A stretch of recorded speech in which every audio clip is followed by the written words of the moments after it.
¿Qué cosa extraña has visto de niño pero no te diste cuenta hasta que fuiste mayor? Mi madre tenía que trabajar cuando yo era pequeña, y mis hermanas mayores estaban en el colegio. Me encerraba en el baño durante el día hasta que mis hermanas volvían del colegio y me dejaban salir. A veces no me dejaban salir para no tener que vigilarme. Eran 7 y 9 años mayores que yo, y les tenía cierto miedo porque no eran muy amables conmigo. Así que a menudo me quedaba en el baño o me escondía en el cesto de la ropa. Eso explica por qué me parece perfecto estar sola.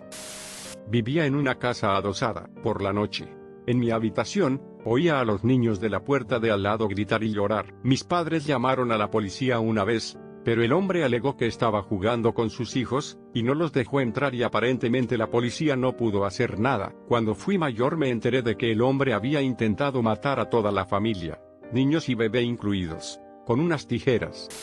Tuve un primo que se suicidó saltando a una cantera. Yo tenía 12 años. Mi madre y yo fuimos al velatorio, y cuando llegamos al cuerpo, el ataúd estaba cerrado de pecho para abajo, pero era evidente que había sido decapitado, al menos parcialmente, porque su cabeza estaba metida de forma torpe. Hicieron todo lo posible, pero aparentemente no se puede hacer que eso parezca natural. Así que, años más tarde, de adulto, empecé a preguntarme por qué mi madre me dejaba ver eso. Así que le pregunté. Resultó que en realidad era algo de lo que nadie en la familia hablaba abiertamente. Mi madre no sabía que tendría ese aspecto, y tampoco lo sabía nadie. Cuando mi primo murió, lo llevaron a una funeraria. Mi tía insistió en un ataúd abierto, a lo que la funeraria se negó. De alguna manera, la situación se agravó hasta el punto de que mi tía contrató a otra funeraria con la condición de que se celebrara un velatorio. Nadie, excepto mi tía, sabía nada de esto hasta después del velatorio. Así que la gente empieza a aparecer,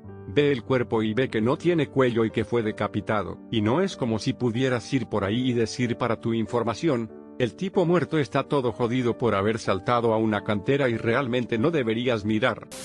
De niño teníamos una familia joven en el vecindario. El padre tenía unos 30 años y siempre jugaba al béisbol, wiffleball, con los niños del vecindario. Por alguna razón, cada vez que la pelota caía en los arbustos suyos, se ponía como loco: parad, parad, que voy a cogerla. Me enteré años más tarde, después de su muerte, de que era alcohólico y lo ocultaba a su familia. Murió de cirrosis y me enteré de que escondía sus botellas de vodka en los arbustos. Es muy triste pensarlo ahora, porque a pesar de su enfermedad / adicción, era una gran influencia para los niños del barrio. Siempre nos enseñó a respetar a los mayores, y a trabajar duro en las cosas si queríamos llegar a ser grandes. Era un gran tipo. Es muy triste pensarlo ahora.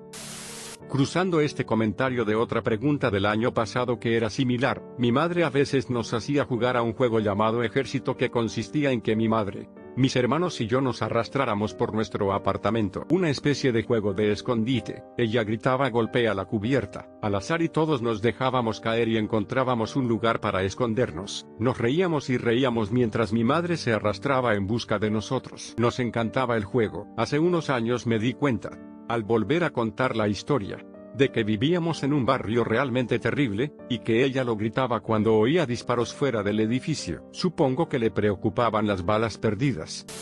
Cuando era niño y volvía de las noches de terror de Halloween muy tarde en la noche, me quedaba mirando por la ventana todo el camino a casa.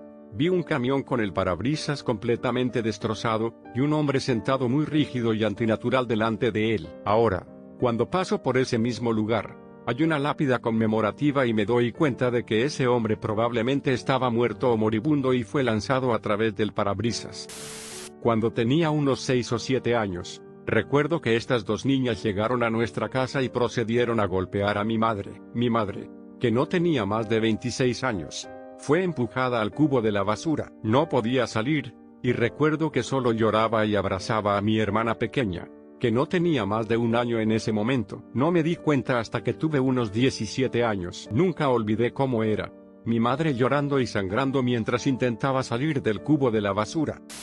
Mi madre era y sigue siendo una drogadicta. Cuando era niño me pasaron muchas cosas, pero una de las que no me di cuenta en ese momento y que se me quedaría grabada, bueno, probablemente para siempre, pero al menos hasta ahora, fue cuando el padre de la mejor amiga de mi hermana se suicidó. y mi madre nos llevó a mi hermana y a mí a su casa un par de noches después. El funeral aún no había ocurrido, para entrar y robar cosas para venderlas por dinero de la droga. En ese momento dijo que tenía permiso para hacerlo. No lo tenía, solo quería robar a un hombre muerto.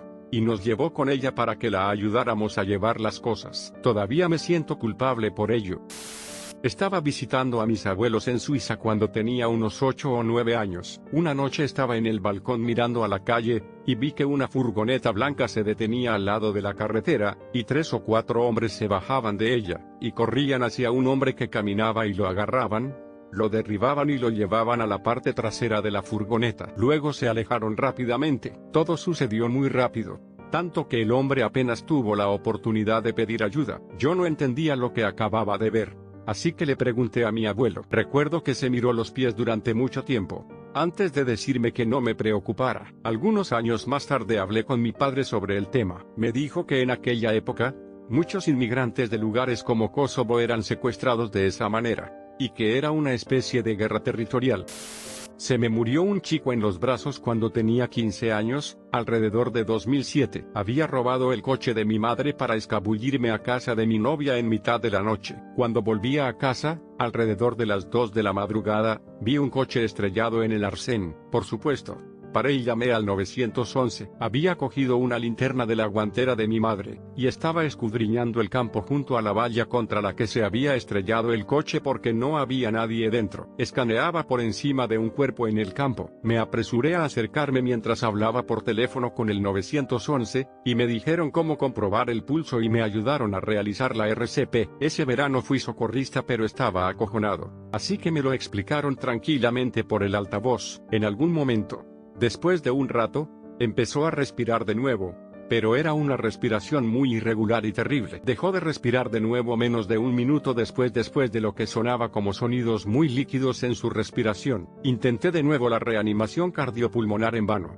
Nunca habló ni nada y podría haber estado en muerte cerebral por lo que sé. Supongo que fue un pulmón colapsado o algo así, pero sí, ese tipo murió en mis brazos. Recuerdo que la ambulancia, cuando llegó, dijo algo sobre que tenía 18 años y estaba intoxicado, pero ni siquiera recuerdo haber sentido el sabor del alcohol porque estaba muy excitado por la adrenalina. Lo más loco fue que ni siquiera me pidieron información. La policía se limitó a enviarme de vuelta a casa como un niño porque era un pueblo pequeño y estaba cerca de casa. Volví a escabullirme, me fui a dormir y no volví a salir. Nunca les conté a mis padres esa historia. Mi mujer es la única que la ha escuchado hasta ahora. Una vez estuve en una de esas fiestas de cumpleaños en McDonald's, a finales de los 90, cuando era pequeño. Había otra fiesta en el lado opuesto del restaurante, por lo que era bastante caótico con niños corriendo por todas partes, y solo una pequeña cantidad de adultos para acorralarlos. Había un hombre con una camiseta roja, y unos vaqueros azules sentado y comiendo un poco cerca de la otra fiesta. Lo que era extraño en sí mismo porque la mayoría de los adultos que entraban estaban cogiendo su comida, y saliendo del ruido de más de 20 niños gritando lo más rápido posible. Solo lo recuerdo porque al recordarlo un poco más tarde, lo vi salir del McDonald's con un niño de la otra parte. El niño no estaba forcejeando ni nada, pero el hombre lo sacaba a toda prisa. En mi cerebro de niño supuse que era su padre o lo que fuera, pero un par de días después mis padres se enteraron a través de amigos comunes de que hubo un intento de secuestro en el McDonald's en el que estábamos. No sé si esto es cierto, pero una parte de mí siente que fui testigo del intento de secuestro. Gracias a Dios, atraparon al tipo y el niño estaba bien. Y debido a ese incidente mis padres nos aleccionaron mucho a mi hermano y a mí sobre el peligro de los extraños. Cuando tenía 8 años, cuidé de mi padre en casa, que se estaba muriendo de sida. Mamá no estaba en el cuadro. Ninguno de los adultos de la familia quería estar cerca de él y ayudarle porque todos decían que era contagioso. Eran los años 90 y la ignorancia sobre el VIH seguía siendo máxima, hasta que murió. De niño, esa era mi normalidad. No me di cuenta en ese momento, pero me jodió mucho. Para mí era mi héroe y el hombre más fuerte que existía. Y verlo en un estado tan vulnerable, y reducido a la nada realmente me desordenó el cerebro. Me adormeció un poco. Literalmente no pude llorar durante 12 años enteros después de aquello. Hoy en día sigo luchando por sentir lo que se supone que debo sentir en ciertas situaciones, pero he mejorado mucho y estoy definitivamente más en contacto con mis emociones. Vi cómo mi amigo intentaba asesinar a su hermano mayor. Se peleaban constantemente entre ellos. Y yo sabía que su padre era un bebedor y les pegaba. Así que era un ambiente duro en el que crecieron. Un día un grupo de nosotros estábamos en su casa solos, sin padres. Empezaron a pelearse y uno de ellos empujó al otro a través de una puerta de cristal, haciéndola añicos. Esto les lleva a pelearse de verdad. Y mi amigo cogió un cuchillo de cocina y abordó a su hermano. Con todo el peso de su cuerpo, clavó el cuchillo en la cara de su hermano y el mayor apenas lo sostenía. Por suerte, pude empujarlo hacia un lado y quitarle el cuchillo. Mis amigos y yo nos reímos estúpidamente y dijimos maldita sea, realmente se están enfrentando. Ya entonces sabía que era una locura, pero yo también crecí en un hogar inestable, así que no me afectó mucho. Años después, me estremece pensar en lo que podría haber pasado. Cuando tenía 6 años, o quizás 7, fue alrededor de mi cumpleaños. Vi a una niña ser atropellada por un coche. Vivíamos en una pequeña ciudad en la que las escuelas primarias, secundarias y preparatorias estaban juntas, por lo que todos los niveles de grado viajaban juntos en los autobuses, y todos los autobuses tenían que bajar por el mismo camino para llegar a la escuela. El autobús que estaba delante del mío se detuvo para que una niña pudiera cruzar la calle y subir. Vi cómo empezaba a cruzar la calle, vi cómo el coche pasaba por la colina. Se deslizaba por las piedras, era un camino de tierra. Vi cómo golpeaba su cuerpo y vi cómo la sangre se hundía en la tierra. Su mochila se abrió y sus zapatos se desprendieron. Uno aterrizó cerca de mi ventana. No fue hasta que la policía llegó al lugar y cubrió el cuerpo, cuando uno de los niños mayores se dio cuenta de que yo estaba mirando y me llevó al otro lado, donde no podía ver. Nunca mencioné que lo había visto a nadie y simplemente seguí adelante. Como 10 años más tarde, en una clase de medicina forense estábamos hablando de accidentes de coche, y eso hizo que todo saliera a la superficie. Mi padre agarró un cuchillo mientras castigaba a mi hermano. Papá le hizo sentarse en la mesa de la cocina, y le ordenó que pusiera las manos sobre la mesa. Entonces papá puso el filo del cuchillo en uno de los pulgares de mi hermano y le amenazó con cortarle los pulgares. No recuerdo de qué se trataba, pero esto hizo que temiera a mi padre desde muy joven. Mi hermano solo tenía unos 9 o 10 años en ese momento. Cuando tenía unos 10 años me quedaba a dormir en casa de mi mejor amigo Juan. Normalmente nos quedábamos hasta muy tarde jugando y dormíamos hasta las 11 o 12, lo cual me encantaba porque rara vez podía hacer eso en mi casa. A eso de las 8 de la mañana su padre entra en la habitación, y me dice que me vista porque necesitaba mi ayuda. Su padre era un gran bebedor, así que o bien su aliento apestaba a cerveza de la noche anterior o se había tomado una para desayunar. Pero no le di importancia porque era normal. Me dice que necesita mi ayuda para elegir un juguete para Juan como sorpresa y que íbamos a ir a Walmart. Así que nos subimos al coche, y conducimos hasta el Walmart que estaba como a 10 minutos de su casa. Fue un viaje bastante incómodo y él empieza a preguntarme cosas para hacer una pequeña charla, como por ejemplo, cómo era la escuela y si tenía una novia todavía. Llegamos al Walmart y me lleva a la sección de juguetes, y me pregunta qué creo que le gustaría a Juan. Me doy una vuelta y veo el TIE Fighter de Darth Vader. Juan y yo éramos grandes fans de Star Wars e incluso fuimos a ver El Imperio Contraataca en los cines cuando se reestrenó.